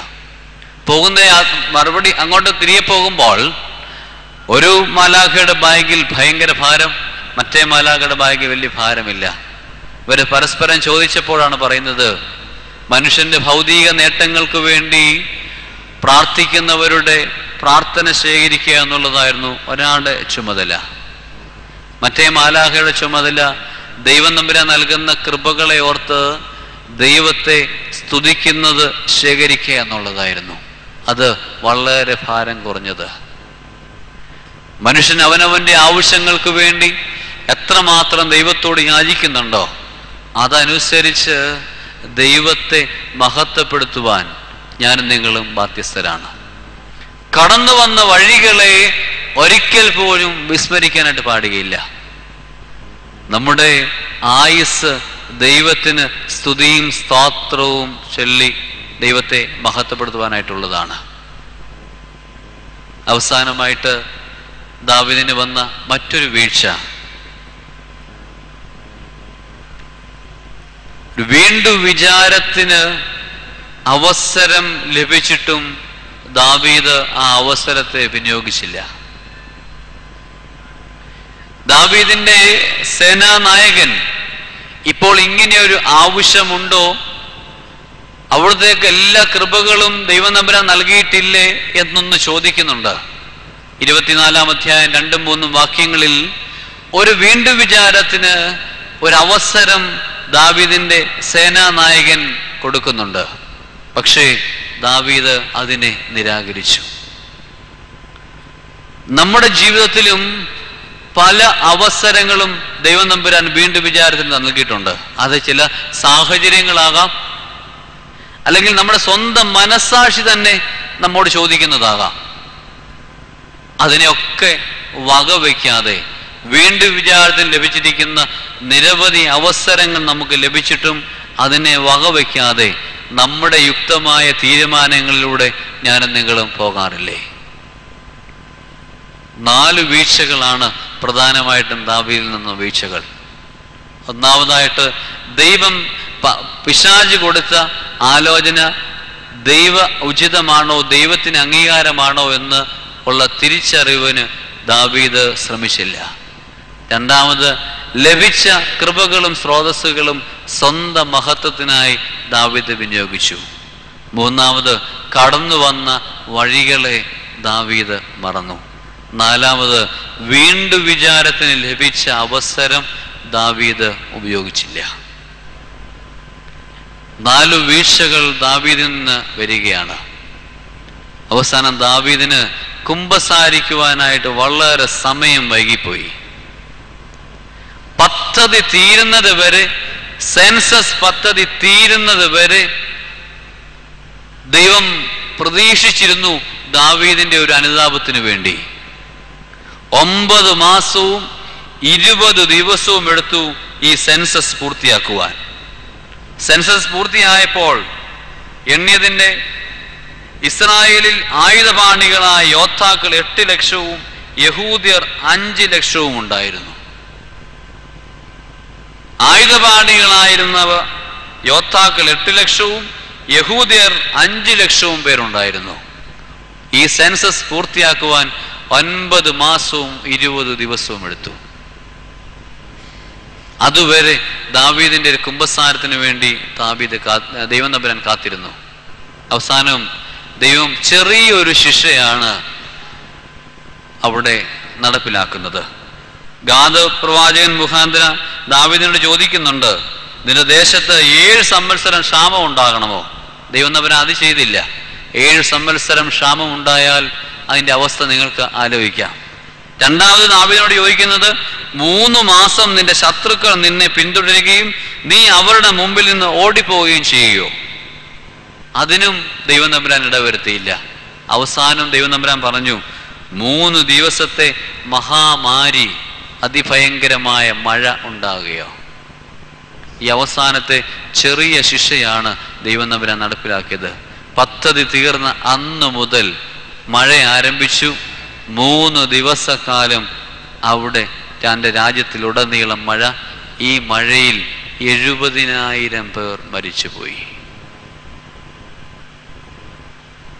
ഈ മഹാമാരി കാണുമ്പോഴാണ് ദാവീദിന് ഒരു അനുതാപം ഉണ്ടാകുന്നത്.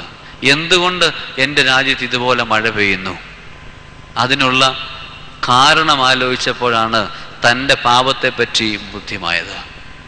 ദാവീദ് അവിടെ ദൈവത്തോട് ക്ഷമയായിച്ച് കുമ്പസാരിച്ചു. അവസാനം ദൈവം തന്നെ അതിന് പ്രതിവിധി പറയുകയാണ്, നീ യെബുസായന്റെ കളത്തറ നീ വിലയ്ക്ക് വാങ്ങണം. സ്വന്തം പ്രജയുടെ കളത്തറ നീ വിലയ്ക്ക് വാങ്ങണം. വെറുതെ എടുത്തുവെച്ചാൽ പോരാ, നീ വില കൊടുത്തു വാങ്ങണം. അവിടെ നീ ഒരു യാഗപീഠം പണിയണം. അവിടെ സമാധാനയാഗവും ഹനനയാഗങ്ങളും ഹോമയാഗങ്ങളും നീ അർപ്പിക്കണം. ഇപ്രകാരം ദാവീദ് യെബുസായന്റെ കളത്തറ ദാവീദ് വിലയ്ക്ക് വാങ്ങി. യെബുസായൻ പറയുന്നുണ്ട്, അങ്ങ് ഞങ്ങളുടെ രാജാവല്ലേ, അങ്ങയുടെ പ്രജയല്ലേ ഞാൻ, ഇതങ്ങ് ഫ്രീ ആയിട്ട് എടുത്തോളാൻ പറയുന്നുണ്ട്. പക്ഷേ യഹോവയുടെ കൽപ്പന നീ വിലയ്ക്ക് വാങ്ങണമെന്നുള്ളതാണ്. ദാവീദ് വിലയ്ക്ക് വാങ്ങി അവിടെ ഹനനയാഗവും സമാധാനയാഗവും ഹോമയാഗവും ദാവീദ് അർപ്പിക്കുകയാണ്. അതോടുകൂടെ 3 ദിവസം പെയ്ത മഹാമാരി അവിടെ അവസാനിക്കുന്നു. പക്ഷേ ദാവീദ് അനിഷ്ടം ചെയ്തത് മൂലം 70,000 പേർ കാല യവനികയ്ക്കുള്ളിൽ മറഞ്ഞു. കർത്താവിൽ സ്നേഹം നിറഞ്ഞവരെ, നമ്മുടെ വൈകിയ കുമ്പസാരവും നമ്മുടെ വൈകിയ അനുതാപവും നമ്മുടെയോ നമ്മുടെ കുടുംബത്തിൻ്റെയോ നമ്മുടെ സമൂഹത്തിൻ്റെയോ തകർച്ചയ്ക്ക് കാരണമാവുന്നുണ്ടോ എന്ന് സ്വയം ചിന്തിക്കുക. വൈകി വേളയിൽ പോലും കുമ്പസാരിച്ചാലും അവിടുന്ന് കരുണ ചെയ്യുന്നവനാണ്, അവിടുന്ന് പ്രതിവിധി ചെയ്യുന്നവനാണ്. ദൈവം തന്നെയാണ് ഗാദ് പ്രവാചകൻ മുഖേന ദാവീദിനോട് പ്രതിവിധി പറയുന്നത്, നീ ബലിപീഠം പണിത് യാഗം ബലിയർപ്പിക്കണം. ദൈവസന്നിധിയിൽ ആത്മസമർപ്പണവും ആത്മശുദ്ധീകരണവും ചെയ്ത അനുതാപത്തോടെ കുമ്പസാരിച്ച് കുർബാന അനുഭവിച്ചാൽ നമ്മിൽ നിന്ന് വന്നിരിക്കുന്ന പാപങ്ങളും വീഴ്ചകളും ഒക്കെ ദൈവം തമ്പുരാൻ പൊറുക്കും. ആകയാൽ സ്നേഹം നിറഞ്ഞവരെ, ഞാൻ എൻ്റെ വാക്കുകളിലൂടെ പൂർണ്ണമാക്കുകയാണ്. ഇസ്രായേലിൻ്റെ രാജാവായ ദാവീദിന് വന്ന വീഴ്ചകൾ നാം കേട്ട് തഴമ്പിച്ചിട്ടുള്ളതാകാം. നമ്മുടെ അനുദിന ജീവിതത്തിലും പലപ്പോഴും ഇങ്ങനെയുള്ള വീഴ്ചകൾ നമ്മൾ ചെന്ന് ചാടാറുണ്ട്. ദൈവത്തോട് ആലോചന കഴിക്കാതിരിക്കുന്ന സ്വഭാവം, തന്ന കൃപകളെയൊക്കെ സ്വന്തം മഹത്വത്തിന് വേണ്ടി വിനിയോഗിക്കുക, വീണ്ടും വിചാരത്തിന് അവസരം കിട്ടിയാലും നമ്മുടെ മനസ്സാക്ഷി നമ്മെ നോവിച്ചാലും അത് ശ്രദ്ധിക്കാതിരിക്കുക, കടന്നു വന്ന വഴികളെ മറക്കുക. ഈ ഒരു അനുഭവം നമ്മുടെ ജീവിതയാത്രയിൽ ഉണ്ടാകരുത്. എല്ലാവരും ദൈവസന്നിധിയിൽ നമ്മെ തന്നെ സമർപ്പിച്ചുകൊണ്ട് ആത്മശുദ്ധീകരണത്തോടുകൂടെ ആത്മസമർപ്പണത്തോടുകൂടെ നമ്മുടെ ജീവിതത്തെ നയിക്കാം. ദൈവം നമ്മെ അനുഗ്രഹിക്കട്ടെ. ഒരു നിമിഷം കൂടെ ദൈവസന്നിധിയിൽ നമ്മുടെ ശിരസ്സുകളെ നമിക്കാം. ഞങ്ങളെ അത്യധികമായി സ്നേഹിക്കുന്ന കാരുണ്യവാനായ ദൈവമേ, കേട്ട വചനങ്ങൾക്കായി അങ്ങ് നന്ദിയോടെ സ്തുതിക്കുന്നു. അവിടുന്ന് ഞങ്ങളെ ഓരോരുത്തരെയും ഓരോ സ്ഥാനങ്ങളിലാക്കിയിരിക്കുന്നു. ഏതു സ്ഥാനങ്ങളിൽ ഞങ്ങളെ ആക്കിയിരിക്കുന്നുവോ ആ സ്ഥാനങ്ങളിൽ തന്നെ നിന്നുകൊണ്ട് അവിടുത്തോട് ആലോചന കഴിച്ച് ഉചിതമായ തീരുമാനങ്ങളും ഉചിതമായ പ്രവർത്തനങ്ങളിൽ നിന്നും ഞങ്ങളിൽ നിന്ന് ഉണ്ടാകുവാൻ തക്കവണ്ണം അവിടുന്ന് സഹായിക്കണമേ. ഞങ്ങളുടെ മനസ്സിലേക്ക് സാത്താൻ ദുരാലോചന പകർന്നു വിട്ടാൽ ദൈവത്തിൻ്റെ അംഗീകാരത്തിന് വേണ്ടി സമയം കണ്ടെത്തുവാൻ തക്കവണ്ണം ദൈവത്തിൻ്റെ പരിശുദ്ധാത്മാവ് ഞങ്ങളെ സഹായിക്കണമേ. ജീവിതത്തിൽ ഞങ്ങൾ അനുഭവിച്ചിട്ടുള്ള അവിടെ നൽകിയിട്ടുള്ള കൃപകളും അവസരങ്ങളും ഒക്കെ ഏറെയുണ്ട്. അത് പലപ്പോഴും ഞങ്ങൾ ഞങ്ങളുടെ സ്വന്തം മഹത്വത്തിന് വേണ്ടി ദുർവിനിയോഗം ചെയ്യുന്നു. അത് അവിടുത്തെ നാമമഹത്വത്തിനായി ഉപയോഗിക്കുവാൻ സംഗതിയാക്കണമേ. വീണ്ടും വിചാരത്തിന് നൽകുന്ന അവസരങ്ങളെ തിരിച്ചറിയുവാനും ആ അവസരങ്ങൾ വിനിയോഗിച്ച് അവിടുത്തെ സന്നിധിയിലേക്ക് മടങ്ങി വരുവാനും ഞങ്ങളെ യോഗ്യരാക്കണമേ. കടന്നു വന്ന എല്ലാവരെയും അനുഗ്രഹിക്കണമേ. പരിശുദ്ധ പരിമല തിരുമേനിയുടെ മധ്യസ്ഥ എല്ലാ മക്കൾക്കും അനുഗ്രഹത്തിനും നന്മയ്ക്കുമായി തീരണമേ. ആയത് ഞങ്ങൾ നിന്നെയും നിന്റെ പിതാവിനെയും നിന്റെ പരിശുദ്ധ റൂഹായുടെയും മഹത്വത്തിനായിട്ട് തന്നെ. ആമേൻ.